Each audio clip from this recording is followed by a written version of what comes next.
potencia regular influye mucho en la nota. Los que van a afinar, los que van a eximir y todo lo demás.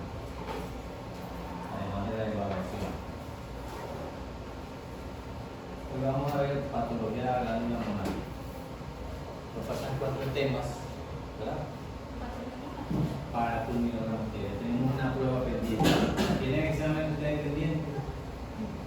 ¿En qué fechas? La otra semana tenemos el martes de ORL. ¿Cuál más? Hasta ahora no. ¿Qué otra materia tienen pendiente? Pediatría infecciosa. Ya tienen fechas. Se van a reunir, me van a dar una fecha.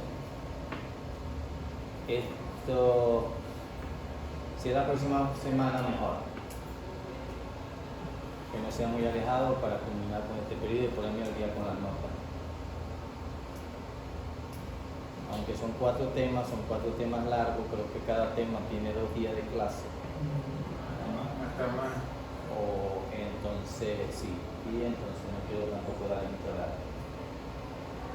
Culminen con nosotros, no es que me van a poner de último, ya me han dado 3 exámenes, ¿no?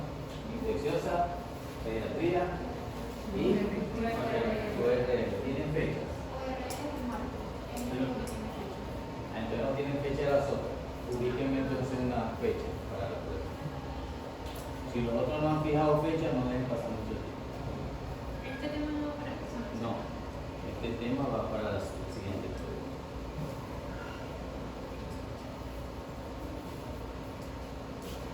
Bien. ¿Cuál es la que escribí?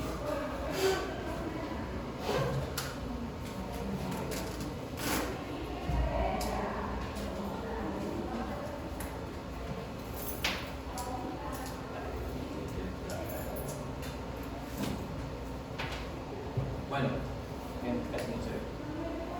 Vamos a cerrar el examen. En la pila abierta vamos a cerrar el examen.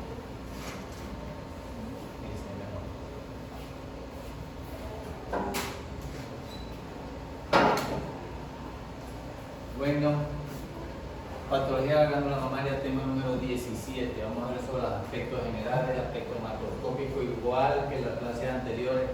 Hablaremos algo sobre alguna importancia de relevancia, aquellos puntos de importancia que ustedes tienen que aprender, va a ser igual que en las clases anteriores. Clasificaciones, las definiciones, las características, el aspecto macroscópico y el aspecto micro en la glándula mamaria. Vamos a ver la siguiente. Entonces, ¿qué es la glándula mamaria? Es un anexo o otro organismo, componente del cuerpo. Esto es un anexo de la piel. Algunos textos que ustedes van a ver como anexo de la piel, que hay una proliferación en las primeras 7 semanas del tejido embrionario a nivel de la línea mamaria, que va de la parte del hombro derecho, de los hombros, pasa por el área del pezón, de radiola, sigue bajo el abdomen y llega hasta la región inguinal bilateral, hasta la parte interna de ambos muslos. Allí hay una proliferación del epitelio, de la epidermis y de la porción mesenquimosa. Es decir, que tiene un origen de la porción ectodérmica y una porción mesenquimosa, donde hay una proliferación y engrosamiento de la parte epidérmica localizada ya después de los 2 meses de embarazo, sobre todo en la región pectoral. Y en la región pectoral no solamente en las áreas mamarias, sino también por debajo. Allí se localiza una proliferación del epitelio, del epidermis, engrosamiento, una metaplasia del mismo y una proliferación, a su vez que hay una invalinación de ese epitelio, de la porción mesodérmica, donde posteriormente va a formar una serie de canales. En el mismo momento, la porción del mesodermo va a rodear esa proliferación epidérmica y a lo largo, entonces, donde se van a formar todos los componentes ductales, los componentes vasculares, los componentes neurológicos que van a producir entonces reacciones ante estímulos hormonales. Entonces, bueno, esa fotografía para que tú veas que no solamente cumple su función para la alimentación del recién nacido, también tiene una función estética y erógena en la mano. En la mujer hacia el medio pelón. Está la siguiente. Entonces, es un tipo modificado y muy especializado de glándula sudorípara. Algunos textos que ustedes lo pueden ver allí, pero en realidad no es una glándula sudorípara. Los componentes glandulares que tiene son periféricos, pero no forman estructura per se de secreción del componente lácteo, que es importante. Pero sí es un anexo entonces cutáneo exclusivo que se presenta solamente en los mamíferos y que va a presentar entonces esa característica de desarrollo de etapa embrionaria para formar conductos rodeados por acínos, nódulos y glándulas. La siguiente.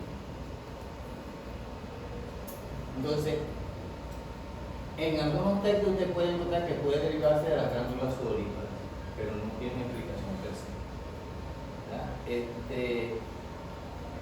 Pero generalmente, si hay glándulas, ellas se desarrollan a nivel de glándulas cutáneas indiferenciadas o por parte del nódulo. Eso lo pueden conseguir en los textos, pero es un proceso de diferenciación de la epidermis con el mesodermo en la línea larga, de la manera como se lo trata de describir. La siguiente, son algunas teorías que se manejan. Entonces tiene una primera etapa embrionaria que se inicia en la cuarta semana, de la cuarta a la séptima semana, de desarrollo, y en su desarrollo comienza a crecer y a desarrollarse una gran cantidad de lóbulos, los brillos, a nivel de los acínos y los conductos en la etapa entonces de la estimulación hormonal, en la etapa de pubertad. Y completa, es decir, eso quiere decir que la mujer, si no está en etapa gestacional, no se desarrolla, pero completa totalmente su desarrollo de todos los componentes a nivel de la etapa de la gravidez. ¿Por qué? Porque hay estímulo constante durante 9 meses de un componente esclerotano que va a producir estimulación y formación de esas estructuras.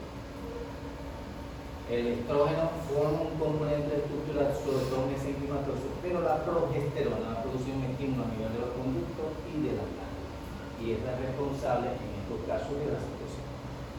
La siguiente. Bueno, esto es lo que le decía de la línea mamaria. Observe que va de la región axilar, de la región del fondo, pasa por la región mamaria. Algunas personas tienen algunos esbozos en esa línea mamaria de algún componente, bien sea a nivel mesodérmico, por engrosamiento, o a nivel de la piel. Algunos tienen una areola sin pezón, algunos tienen un pequeño pezón sin areola, y eso va de la región axilar. Por eso nosotros podemos conseguir un componente ectópico o en cualquiera de estas áreas. ¿Y cuál es el problema de ello? Bueno, el problema es que durante las etapas del ciclo menstrual va a producirse en ellos las mismas modificaciones que tienen algunas mujeres a nivel de la mama: turgencia, sensación de peso, aumento de calor, y eso quiere decir que tiene un componente epitelial y mesenquimatoso igual. Es decir, que todas las enfermedades o patologías que se localicen a nivel de la mama pueden presentarse en cualquiera de estas áreas. La más frecuente es a nivel axilar, a ese nivel. La siguiente.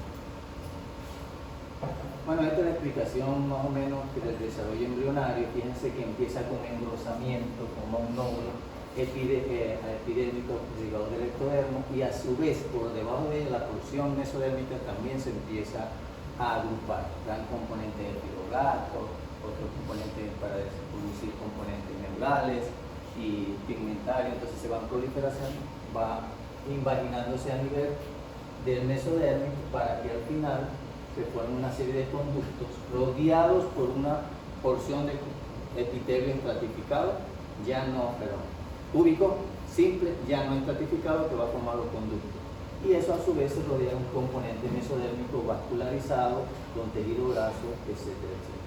Eso es lo que se produce en el desarrollo. Al final entonces se va a formar un engrosamiento epidérmico para formar entonces el pezón rodeado por un componente epidérmico que es la areola. Estos conductos, que primero están cerrados por un componente epidérmico, luego van a canalizarse, está rodeado por una sola capa de tejido cúbico que va a ser un epitelio secretor y va a terminar al final en contacto con unas pequeñas células cilíndricas secretoras que forman los acinos. Estos acinos forman a su vez unos lóbulos y hasta una formación de una cantidad de 6-7 lóbulos a nivel de la glándula mamaria. La siguiente. Bueno, eso vamos a ver en etapa un esbozo de lo que es el desarrollo del componente mamario. De manera que en la etapa puber, cuando empieza la secreción del ciclo ovular, estímulo estrogénico, estímulo progestágeno, entonces empiezan esos estímulos hormonales a estimular este componente epidérmico y se van formando entonces aumento del volumen, porque hay un acúmulo entonces de grasa, sobre todo en la región rectomamaria, y se van a formar algunos componentes glandulares y luego y la turgencia en el mismo, el aumento de la tonicidad y logra su mayor desarrollo en la etapa del embarazo. La siguiente.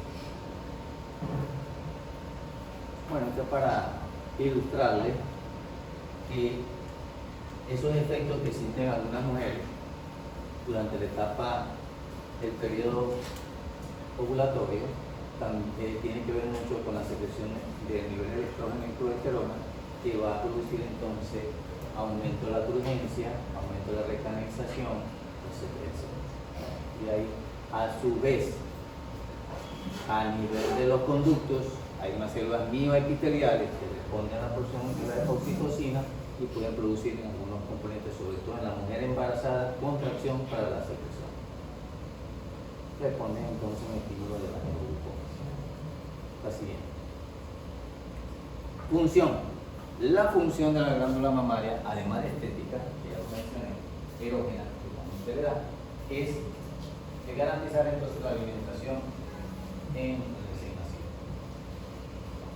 Cuando se dan esos cambios también hormonales, luego del alumbramiento, y esos cambios hormonales, entonces también se dan unos cambios ya no solamente progesterónicos, sino progesterónico y estrogénico, para aumentar no solamente la turgencia y el edema a nivel de la mama, sino para producir entonces actividad de los acinos glandulares, producir el material lácteo, componente proteináceo y todas las inmunoglobulinas que son emitidas a través de la leche alta.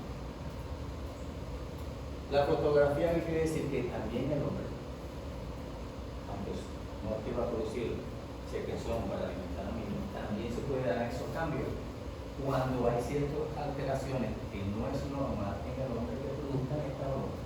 Prolactinoma, por ejemplo.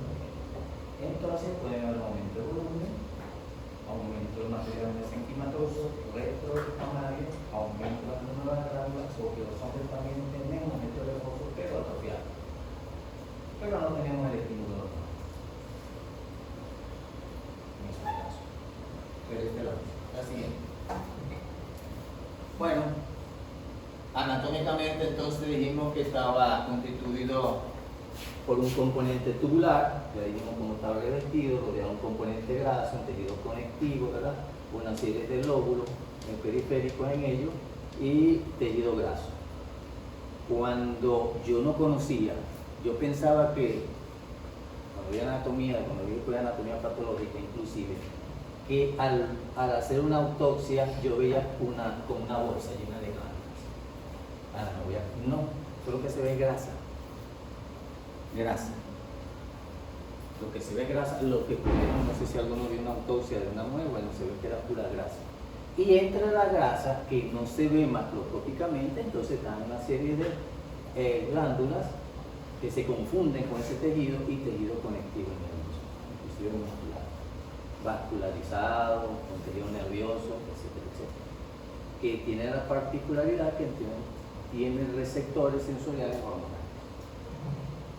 Entonces, si le damos un corte histológico, lo que vamos a ver en este nivel son componentes tubulares que van a culminar al final a un componente areolar, se llama así, a una areola que está constituida por una serie de componentes acinares.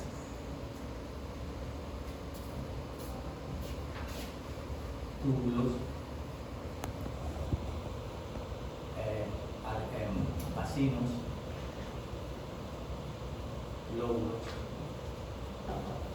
que van a producir entonces la secreción.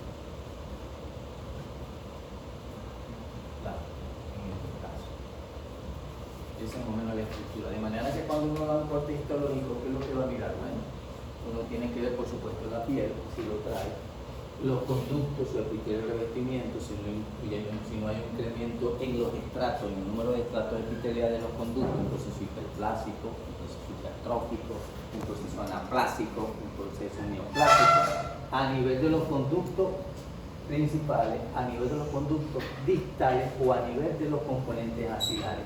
Entonces nosotros vamos a conseguir lesiones malignas a nivel ductal y lobulillar. Desde ya vayan entonces colocando eso en mente.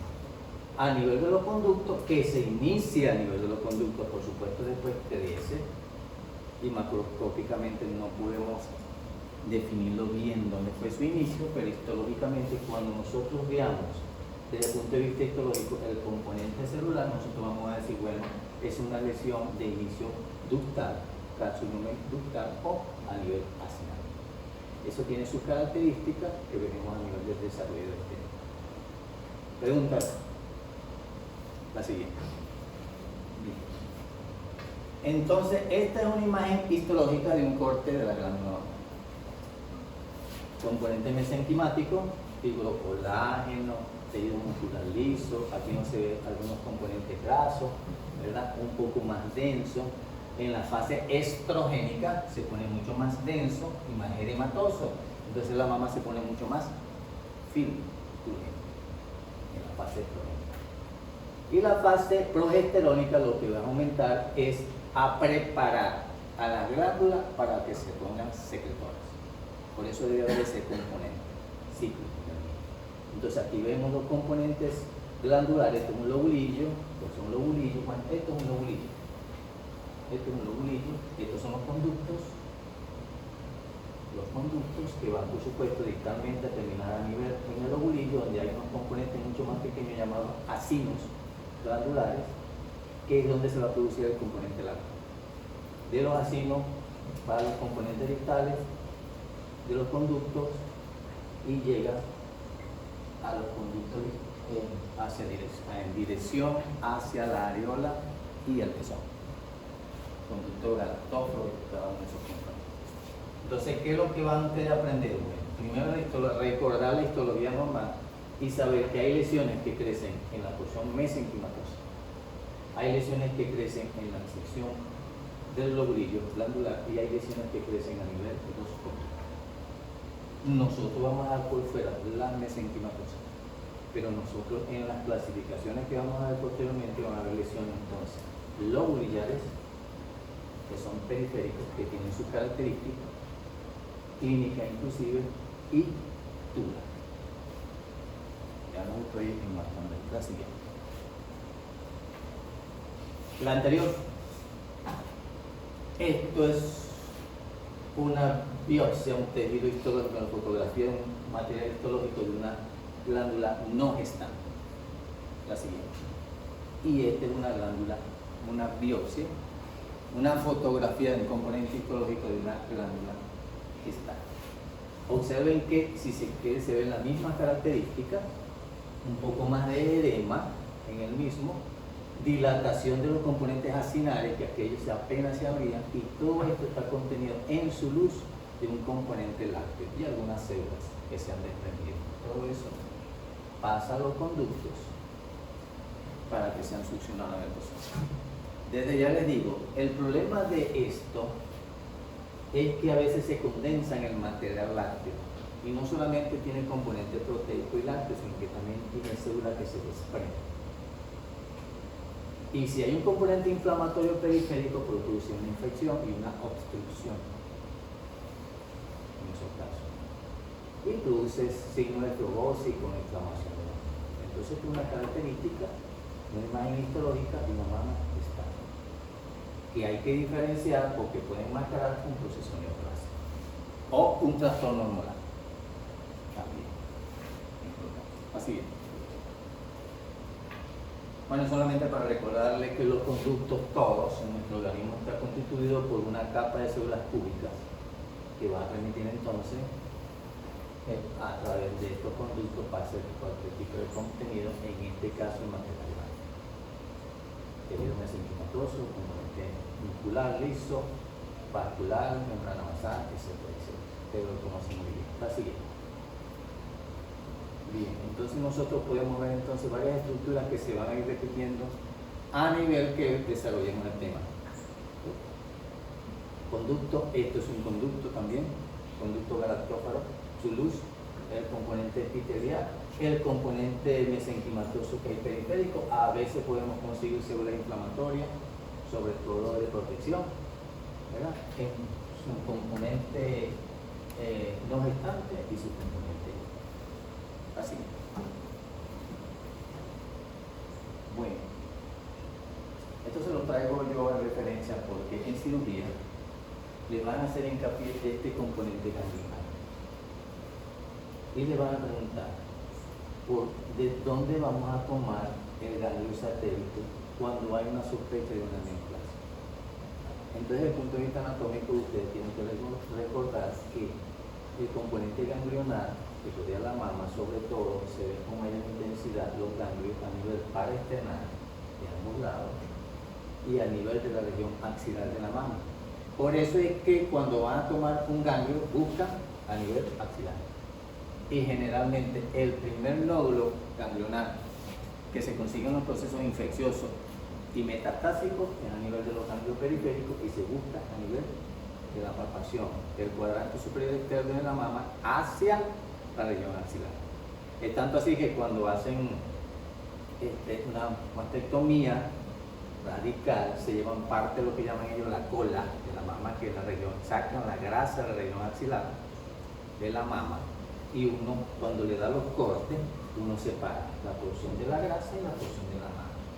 El patólogo, el anatomopatólogo, y estudia esta porción por separado. Y aquí uno tiene que determinar cuántos ganglios consiguieron y desde el punto de vista macroscópico cuántos ganglios de esos están tomados y desde el punto de vista histológico cuántos ganglios de esos están metalizados. Esa es solamente la importancia de esto. Generalmente es esta zona. Claro, dependiendo de la localización de la lesión de la mama, infecciosa o tumoral, con mayor frecuencia se van a encontrar algún componente reactivo, bien sea en la región paraesternal, en la región subclávica y en la región axilar. Como los tumores con mayor frecuencia son a nivel de los cuadrantes externos, generalmente se consiguen en extremidades. Eso es la importancia en este humano. Ustedes ven, hay una representación que uno espera conseguir eso cuando uno hace un corte y uno no ve nada de eso. Pura grasa. La siguiente. Ok. A ustedes, cuando estén en el ambulatorio, van a tener una paciente que generalmente le llega por una consulta en la mama o usted la va a examinar. Generalmente lo que yo le veo, la frecuencia en la forma de presentación de la enfermedad de la mama en la consulta es porque hay una masa palpable. Cuando se lo pasa, o ustedes lo van a palpar, porque hay una lesión inflamatoria bien sea periférica en la piel, en la areola o en el pezón, porque hay secreción en el pezón. Toda secreción en el pezón, en la mujer por supuesto más gestante, tiene que estudiarse como una citología. Porque puede ser un trastorno hormonal, o puede ser una lesión neoplásica, o puede ser un proceso inflamatorio. O porque le dicen, bueno, mira, tengo una radiografía, una alteraciones mamográficas. Estos son los motivos de consulta generalmente en la área ginecológica y en la rural de la siguiente. Ok, esto es un paso estadístico para mantener la atención de que generalmente el 50% de los pacientes que presentan algún tipo de estos trastornos, el 50 al 70% presentan enfermedades de las que acuden a la consulta. De este 50 al 70%, el 40% como enfermedad fibroquística, que es la enfermedad o patología más frecuente en la población. De esta enfermedad fibroquística, el 70% de esta cifra tiene un epitelio de revestimiento sin ningún tipo de proliferación. A lo mejor la proliferación es mesenquimatosa. El el 70% presenta proliferación epitelial de los conductos de los asignos. De este 30%, el 70% la proliferación es sin atipia, es decir, que es normal, un proceso reactivo puede ser ordenado o cualquier otro. Y solo el 30% presenta atipias. Y de este 30%, el 15% desarrolla cáncer. Es decir, no todas las lesiones medulares. Claro, hay que pensar de lo peor, desde ese punto de vista siempre, para ir descartando. Solamente el 15% de este 30%, y ustedes se lo van a este 40%, no es que un porcentaje que es muy bajo. Puede ser descartado para las lesiones neoplásicas. El 7% puede presentarse directamente como un tumor benigno y el 13% con alteraciones diversas de carácter congénito. No todas, no es muy frecuente cuando se consulta el que consigan una lesión maligna. Es más frecuente, sobre todo en el área de la con la mujer ya síntomas, con cambio de coloración, lo que llaman la piel de naranja, de esa característica, son muy ulcerados, con secreciones, y eso ya está avanzado. Bueno, esto para llamar la atención de ustedes, porque digamos siempre examinen bien la siguiente. Por favor. Riesgo del cáncer. El riesgo del cáncer proporciona al tipo de enfermedad mamaria proliferativa y al tipo de atipia. Recuerden, proceso proliferativo lo que mentaliza en un proceso de actividad constante de la célula. Cuando ese proceso que uno le diagnostica, ustedes por examen físico, por la biopsia, nosotros por histología, presentan sin aumento de riesgo, las patologías más frecuentes son la adenosis, que no aumenta el número de la cantidad de glándulas en la mama, proceso proliferativo, los quistes simples, la metaplasia apocrina, que es un crecimiento benigno, glandular, de tipo apocrino, y la hiperplasia epitelial. Tiene un riesgo leve de lesión maligna que puede producir eso, los adenosis ya, pero con fibrosis, la adenosis esclerosante, los papilomas, la hiperplasia epitelial moderada, Florida. Florida quiere decir que tiene muchos componentes hiperplásicos a nivel local. Tienen un riesgo moderado todo proceso de hiperplasia epitelial atípica. No quiere decir que es una neoplasia. 5 de cada 30 pacientes con hiperplasia epitelial atípica desarrollan cáncer en un lapso de tiempo. La siguiente. Entonces, hoy vamos a hablar sobre alteraciones congénitas y lesiones inflamatorias. Vamos a abarcar ese tema, es sencillo. Me he quedado para dejar los temas de alteraciones filoquísticas, tumor benigno y maligno. Creo que no creo que terminemos el siguiente tema, pues se van a llevar dos clases. Todo depende de la siguiente. Bueno, alteraciones congénitas, pezones supernumerarios en la línea mamaria,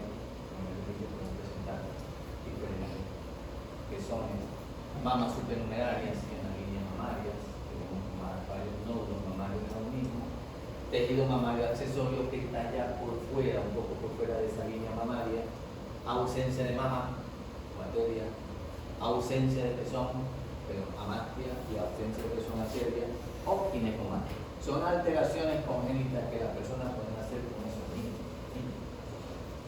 Y a medida que va desarrollando, sobre todo cuando llega en la etapa de estímulos hormonales, no se desarrolla la mama, entonces hay que ver por qué el proceso está anótico. La siguiente. Profesor, cuando presentan mamas supernumerarias, ¿cómo lo abordan? O sea, ¿lo pueden hacer quirúrgico? ¿Las retiran o no? Hay que retirarla, porque eso es un riesgo también a futuro. Es decir, hay igualito hay grandes. Bueno, hay que ver si el componente es mesenquimático o ambos. Si el componente nada más es mesenquimático, por lo menos tejido conectivo, musculatura lisa, eso ya se puede estudio, pero generalmente no se hace en excepción. El problema es que donde tú consigas tejido mamario completo, va a tener el mismo componente del ciclo de la mama, va a haber dolor y cualquier traumatismo en esa zona, me producir igual al mismo tipo de lesiones en el campo. Y como está bajo estímulo hormonal, estrógeno y progesterona también puede desencadenar un proceso hiperplásico atípico de infancia. Entonces, ¿qué hacen? Son excesivos. Tenemos ejemplo de politelia, claro, son muy exagerados. Pueden conseguir entonces no solamente en la mama, sino en cualquiera de las líneas mamarias, hasta abajo, vamos a tener un componente completo, ¿verdad? Tejido conectivo por debajo, areola o pezón o alguno de estos componentes. Pero para llamarse polimastia debe tener al menos los tres componentes: tejido conectivo, areola y pezón. La siguiente. Polimastia. Bueno, uno piensa con polimastia que tiene varias mamas en otros sitios, pero generalmente no es completo. Puede presentar, además de las dos mamas, puede presentar un esbozo que es el más frecuente, a nivel por debajo de la mama o a nivel axilar. Tiene todos los componentes de la mama: tejido conectivo, conductos, y a veces falta entonces la areola y el pezón, que es el más frecuente. Pero con los ciclos hormonales tiene su sensibilidad en la persona. La siguiente. Bueno, en ocasiones se pueden apreciar componentes de la mama, completo o incompleto, por fuera de la línea mamaria. En este caso, en la región escapular alta detrás del ojo. Vemos aquí que tiene la areola y tiene el pezón. Puede también debajo tener el componente mesenquimatoso. Llamamos en este caso una ectopía de la mama. Tiene su mama, pero en otras partes podemos seguir. La siguiente. Bueno, tiene el tejido mamario tópico, podemos conseguirlo aquí también en el dedo, a nivel del tórax, en algunos componentes, inclusive en la región posterior, externa, interna, tejido mamario tópico. La siguiente. Politelia, pues porque tiene más de una areola o tiene más de un pezón. En este caso está localizado sobre la misma areola. Pezón accesorio. La siguiente. Y esto sí un poquito más frecuente, pero generalmente no se le da mucho interés sino cuando la mujer sale embarazada, que tiene trastorno entonces para la mama. Entonces hay una retracción, en este caso inversión del pezón. Hay un proceso infeccioso, hay que recanalizarlo, en estos casos, se puede apreciar a una persona. Si la mujer no sale embarazada no hay ningún problema, tiene su proceso. Tiempo, su vida, pero si hay algún tipo de secreción y está obstruido el mismo, entonces hay un proceso inflamatorio crónico que se puede presentar a ese nivel y puede condicionar todo lo demás.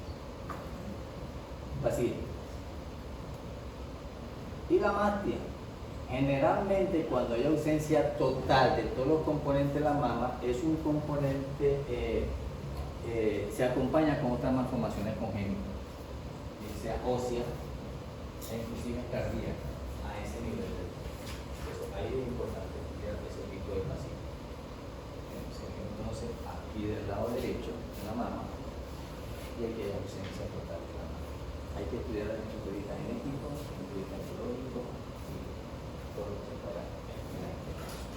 Ver cómo está el componente de la placa esquelética del tórax, el tejido mesenquimatoso posterior, el corazón cómo funciona, inclusive el pulmón. La siguiente. Bueno, la mama asimétrica es más frecuente de lo normal, así como hay una asimetría también en los testículos de un hombre. También se puede conseguir asimetría. Hay una mucho más grande que otra, en ese aspecto. Mama asimétrica. La siguiente. Y la matoma. Y no la tomé de una página que estaba así, con la mirada de la joven, estaba de base. Entonces, la mastomastia tiene los componentes exagerados, sobre todo el tejido mesenquimatoso, graso, pero también puede tener una proliferación con el proceso menstrual del tejido también normal y posterior, en esos casos. y trae todos los trastornos que ustedes tienen ahí, el dolor en la espalda, el dolor en los hombros, la sensación de que son constante, etc. La y la microna, que ahorita pues la parte de estética la mejor. Pero el proceso de micomastia es qué cantidad de componente glandular tiene para que en el proceso de gestante pueda producir secreción de leche. A ver, es muy engañosa. Mamas grandes no producen casi leche, porque va dependiendo del componente glandular que tenga en uno de los óvulos. A veces son mamas pequeñas, pero que tienen todos los componentes glandulares que en el proceso hormonal del embarazo se desarrollan y son suficientemente producen suficiente cantidad de componentes glandulares. Así que no hay por qué decepcionarse. La siguiente. Aquí la ginecomastia en el hombre, en estos casos. Como ya les dije, los hombres tenemos los mismos componentes mamarios que en la mujer, pero como no hay un estímulo hormonal, estrógeno, progesterona, en los obesos sí, porque el cambio metabólico, como ustedes saben, produce ciertos componentes hormonales que pueden ir a los obesos desarrollar. En este caso. Pero no hay un proceso de secreción porque no producimos progesterona. Entonces puede haber un aumento en el volumen de la glándula, proliferación de algunos conductos, pero sin secreción. ¿Cuál es el problema? Que en los hombres también se pueden presentar lesiones cancerígenas. Por supuesto, no.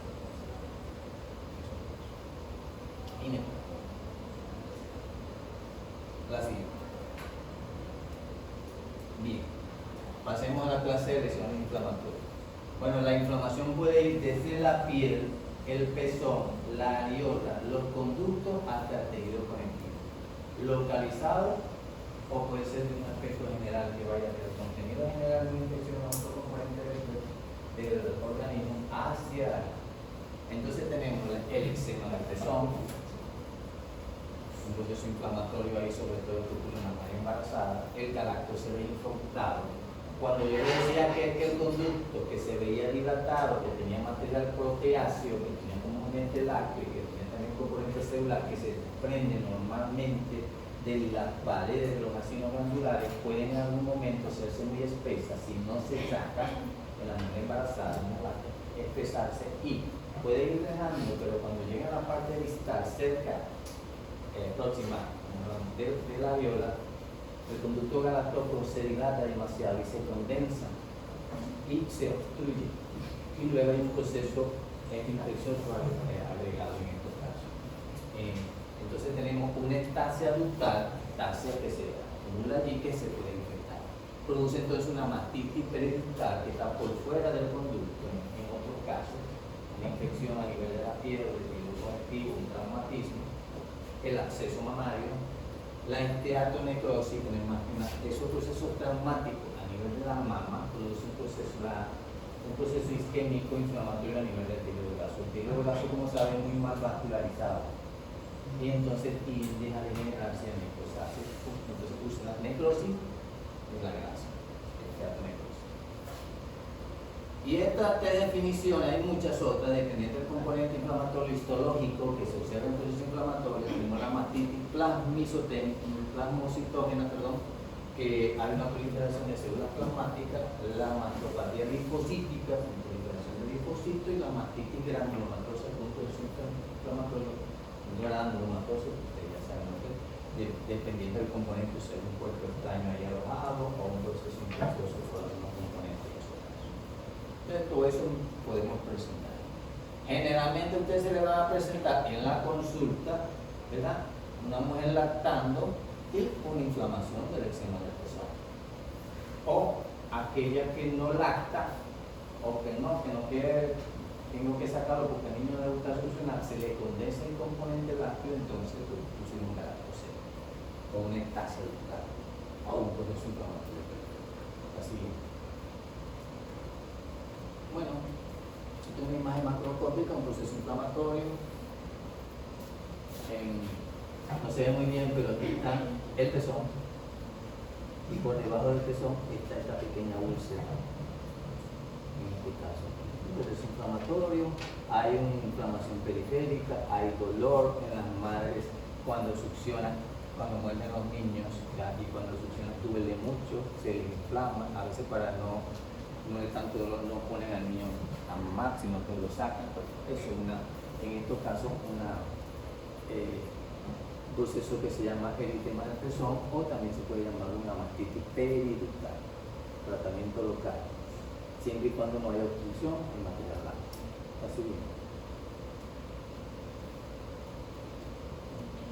Bueno, yo les había dicho que le puedes presentarse con proceso inflamatorio y se toca la mano y está caliente, signo de doloroso, enrojecimiento, calor y dolor. Entonces tienen que descartar que el punto de vista es periférico y sistémico, puede localizar para poner el tratamiento, si no hay nódulo palpable en esos casos. Entonces, la lesión inflamatoria, como ya le dije, puede ser de inicio ductal, periférico, o de inicio ductal cercano al área.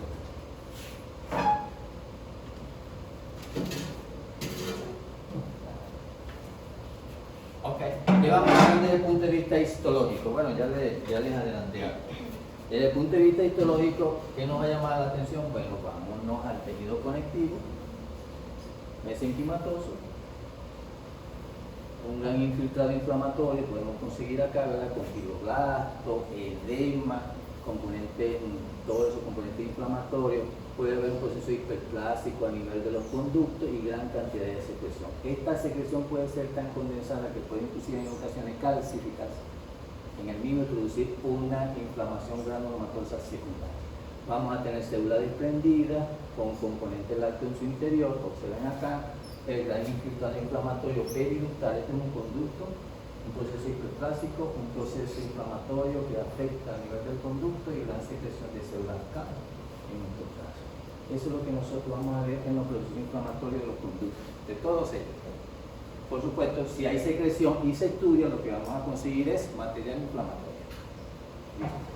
Y si hay un epitelio que se desprende y se estudia, un componente celular normal. Puede ser una mastitis, un galactocerebro, porque lo conducto. Pregunta. Ya ustedes están capacitados ya. Estoy redundando sobre lo que ustedes ya han visto anteriormente. La siguiente. Entonces nosotros podemos conseguir entonces un conducto dilatado, es un corte transversal entonces del tejido, el conducto totalmente dilatado se puede condensar aquí, tiene gran cantidad de células que se desprenden entonces del epitelio y secreción en componente proteico y edema periférico e infiltrado inflamatorio. Cuando el proceso es crónico, ¿verdad? Se ve entonces un engrosamiento de la porción mesenquimatosa. Aquí vemos unas células gigantes multinucleadas que vemos acá, un proceso granulomatoso a este nivel, un proceso inflamatorio del mismo, aunque no consigamos nada de un proceso crónico, una mastitis crónica, un galactocerebro crónico. A veces el proceso inflamatorio crónico es tan severo que produce una fibrosis periférica con un engrosamiento e infiltrado inflamatorio periférico, alguna secreción, es decir, puede presentarse dependiendo de la etapa de la consulta de inflamación, diferentes formas desde el punto de vista histológico. Lo que nos interesa saber es si hay un proceso hiperplástico con atipia o sin atipia, o si hay una neoplasia o una proliferación del epitelio, florido o localizado. Eso le dan la siguiente. Bueno, lo que les decía, en ocasiones la condensación de este componente puede inclusive calcificarse. Y en la imagen histológica se ven estos acá, en coloración violácea, que no son más que calcificaciones. Esas calcificaciones se transforman en un cuerpo extraño que el organismo responde produciendo un proceso inflamatorio crónico desde el punto de vista granulomatoso. Entonces va a haber una inflamación crónica periférica en el mismo y un proceso hiperplástico reactivo al proceso de inflamación con todos los otros componentes laterales. Este es un proceso ya con una necrosis, con un absceso. Es un conducto y hay una necrosis periférica y se pierde la morfología. Aquí tenemos entonces una ectasia ductal, dilatación del mismo, gran componente de la luz, inflamación periférica, fibrosis, y aquí vemos entonces otro conducto que va produciendo componente de calcificación. Aquí tenemos un proceso inflamatorio crónico y las luces, estos componentes celulares se llenan de componentes de proteínas y después pasan a la luz y se observa en la citología. Por eso es que toda secreción producida del pezón, agarran una laminita, colocan allí, colocan el herbicida y lo mandan para el cerebro. ¿Sí me acuerdo? En la citología.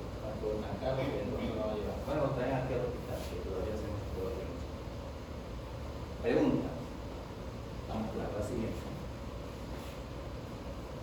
Para una mastitis plasmocelular, lo único que característica, a diferencia de lo demás que ya le he dicho, es que aquí van a proliferar células plasmáticas. Todo este componente prolifera. Hay linfocitos, hay monocitos, pueden haber hasta histocitos, pero lo que lo va a caracterizar en estos casos, estos componentes son células plasmáticas. Aquí hay células con componentes interiores, hay muchos otros componentes. Vamos a ver si vemos una de librito. Vemos otra. Otra con componentes interiores. Célula plasmocítica, que hay una reacción que se está haciendo de monomatosa, célula plasmocítica. La siguiente. Y la esteatonecrosis. Ese se observa en personas, mujeres por supuesto, que tienen un volumen grande de las mamas y se da un golpe. O la golpean o se golpean. Con el dolor, con el dolor y después presentan el dolor, una inflamación y entorpecimiento. Entonces, las personas que tienen aumento de volumen con una cantidad de grasa, como ya le dije, la cantidad de la grasa es más perfundida, hace un proceso inflamatorio crónico y mantiene un proceso inflamatorio. En ese caso, por eso se llama una esteatonecrosis, una necrosis grasa en inflamación. Por eso es el ejemplo, porque la mujer hace un poco más así tan pegada. En los accidentes de tránsito o así es. ¿Qué ocurre aquí? Bueno, un proceso inflamatorio postraumático con necrosis grasa y un infiltrado inflamatorio en estos casos. Como es más profundido, por donde se va a drenar. Se localiza en ese sentido. Respuesta a una necrosis grasa. Se produce una reacción inflamatoria inicial, de una respuesta inflamatoria crónica con numerosas células plasmáticas, macrófagos, fagocitan entonces los linfocitos, hay los adipocitos, se forman células gigantes multinucleadas, componentes de células escumosas que absorben ese componente adiposo, ¿verdad? Y se forma lo que se llama lipofagos, células fagocíticas que fagocitan el componente graso. Se ven los casos entonces de traumatismo, de cirugía, a nivel mamario, y en los casos de radioterapia. Inflamación, tejido graso, edema, en algunos casos neumonía, necrosis. La siguiente. Bueno, la imagen histológica generalmente muestra todo lo que tenemos, todo un proceso inflamatorio, pero hay proliferación del tejido graso, un proceso inflamatorio. Y se transforma entonces esa inflamación, como es el tejido graso, no puede ser drenarse como un objeto extraño, y se forma entonces una reacción granulomatosa con células gigantes afectadas. Tejido adiposo e inflamación periférica. Fagosis, como lipofagos. Así es. Eso es todo. Por hoy, terminamos con preguntas. Así de sencillo. Tienen que ubicarme la fecha de la prueba. Tienen que reunirse. Tienen una sola prueba fijada ya con la fecha. Es decir, que yo tengo cupo en la semana. Antes de que se coloquen infecciosa y se coloquen pediatría. Doctor, el viernes 14. Viernes 14. Necesitaré yo del igual. Bueno, pongamos los tentativos, como coloquen viernes 14 en la mañana. Igual los grupos. De la misma forma. Entra el primer grupo. Tenían los temas anteriores. No, pero ella diga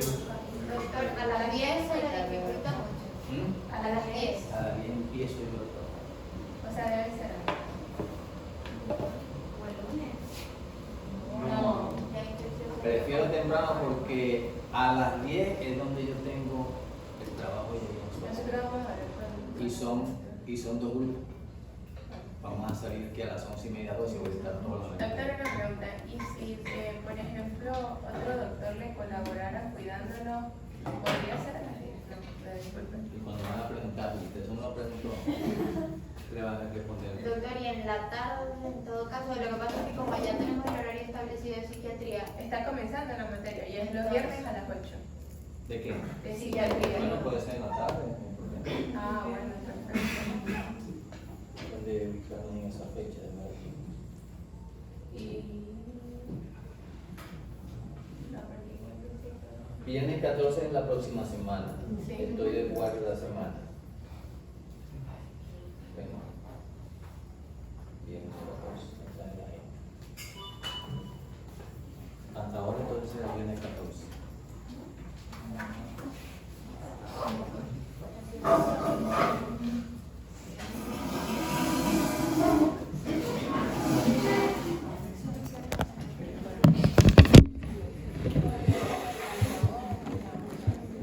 Ya que pasé al quinto. El cuarto. El cuarto.